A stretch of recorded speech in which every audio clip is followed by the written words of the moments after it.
بسم الله الرحمن الرحیم. السلام علیکم ورحمت الله وبرکاته. ستاسو دینی مسائل او دغه حل سره 12مه برخه کې مونږ حاضر یو. حضرت مولانا مفتی محمد طاهر سلام الله تعالی ستاسو سوالات جوابات درکول تناستي. ان شاء الله ورځ دغه تفصیلی جواب راکړي. مفتی صاحب دا یو تپوس عبدالحمید صاحب د کالا نه کړی دی چې یو کس ته هغه روجه اونی ولا روجي میاشته او په دې روجي میاشت کې هغه روجه بغیر څه شرعي عذر نه وینه نیوله، څه تکلیف ورته نه اسنو بس وینه نیوله. اوس د روجې نه بعد د روجه چونکې نیول به خامخا راځي، نو آیا دمنه کفاره شته او که نشته؟ دی به د کفاره ورکړي ځکه د قصدن روجه نه دی نیولې، نو د دې څه حکم دی؟ بسم الله الرحمن الرحیم.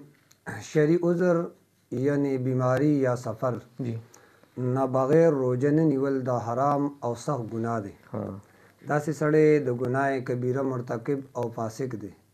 حدیث پاک کې راځي، ابو هریره رضی الله تعالی عنہ روایت دی چې نبی علیہ الصلوۃ والسلام فرمایلی دی من افطر یوم من رمضان من غیر رخصت ولا مرض لا یجزه صوم الدهر كله وان صامه. دا روایت امام ترمذی ذکر کړی دی چې څوک قصدن بغیر د څه شرعي عذر نه یوه روجه د رمضان هغه اخري، نو غیر رمضان روجه خوا که دی ټول عمر هم ونیسي نو د هغې بدله نشي کیدی، معنی هغه ثواب ورته بیا نه حاصلیږي. ها بلا عذر روجې خوړونکي هغه به توبه وباسي، استغفار به کوي او د یوې روجې چې کومه خوړلې وه د هغې په بدله کې به بیا یو روجه نیسي.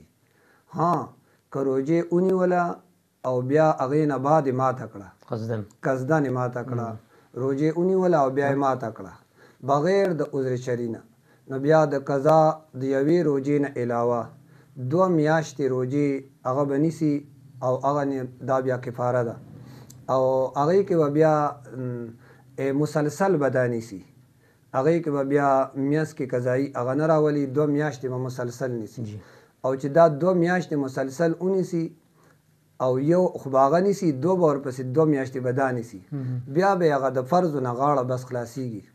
البته هغه فضیلت او هغه برکت چې د رمضان المبارک د روجې کم ملاوېده هغه د ده د لاس نه لاړ، هغه به ورته نه ملاویږي.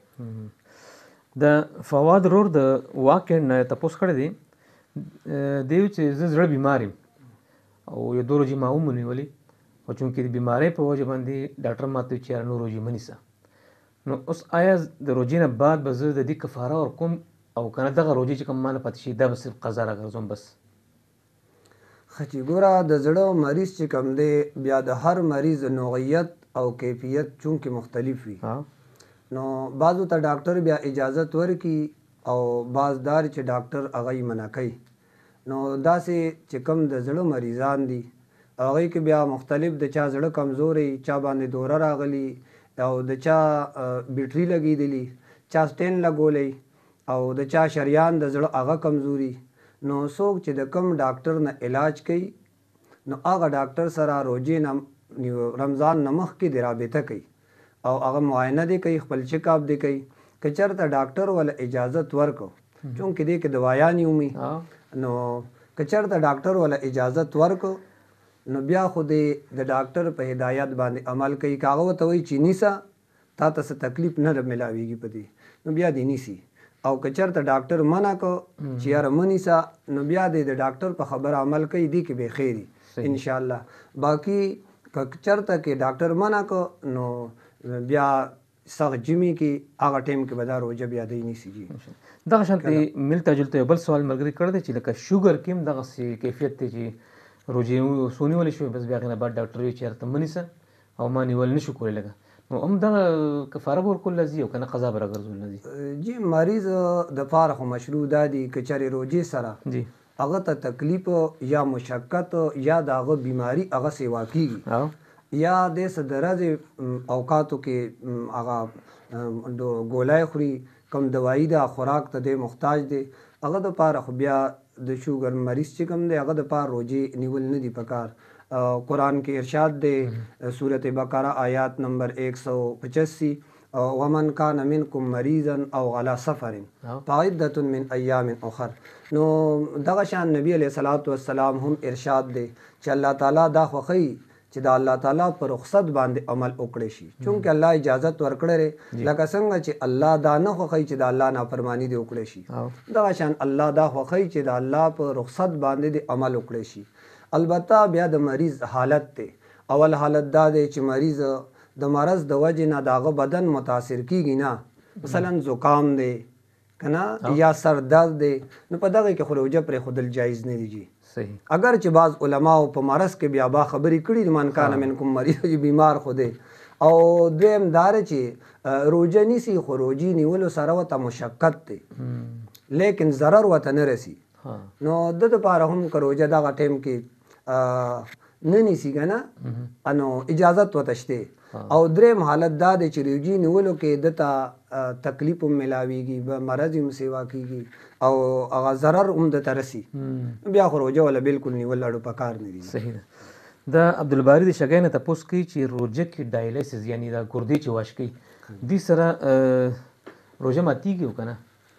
ډایلیسس چونکې دا خو جي د ماشین په ذریعه باندې هغه وینه صفا کوي او دغه دوران کې مریض دا بدن نه دی داغه د رګ ته یو دوه پیپه لګېدلي او دغه یو پیپ په ذریعه باندې وینه اوځي او هغه نیغه ماشین ته ځي او بیا چې ماشین کې صفا کېږي نو په دویم پیپ باندې هغه بیا بدن ته دوباره راځي.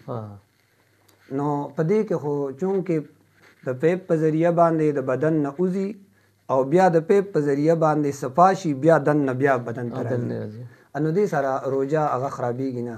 دې وجې نه وینه وتل او وینه داخلېدل د رګونو په ذریعه دي، نو روژې په حالت کې دا کول جایز دي، دې سره روژه نه خرابېږي. دا بل تپوس چا کړی دی چې روژې کې پوزه ماته شي او وینه ته نه روانه شي، نو دې سره روژې مسلسل غورځېږي خرابېدی شي که نه؟ نه جی، روژه کې په حالت کې پوزې نه که وینه را ماته شوه او پوزې نه وینه وبهېدله دې سره روژه نه ماتېږي، خرابېږي هم نه، مکروه کېږي هم نه.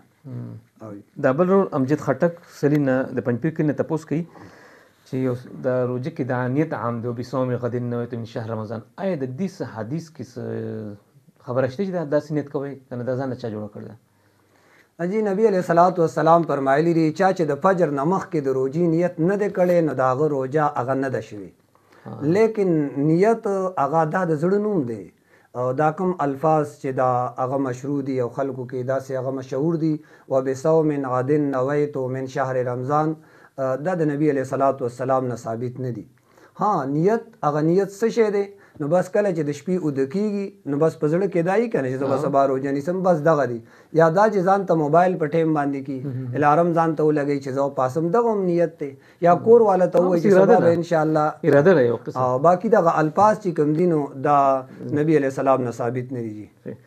عزتمندو دا ستاسو مسایل چې کوم تاسو را لیږلي د هغې تفصیلي جواب مفتي صاحب درکو. اسکرین باندې زموږ واتساپ نمبر چلیږي، مزید سوالات ستاسو اعتکاف را روان دی، سرسایي مسایل دي، اختر مسایل دي، تاسو موږ ته راسینډ کړئ، انشاءالله مفتي صاحب به د هغې تفصیلي جواب راکوي. انشاءالله العزیز سبا ملاقات کوو، تر هغې پورې تاسو نه اجازت غواړو. د الله په امان.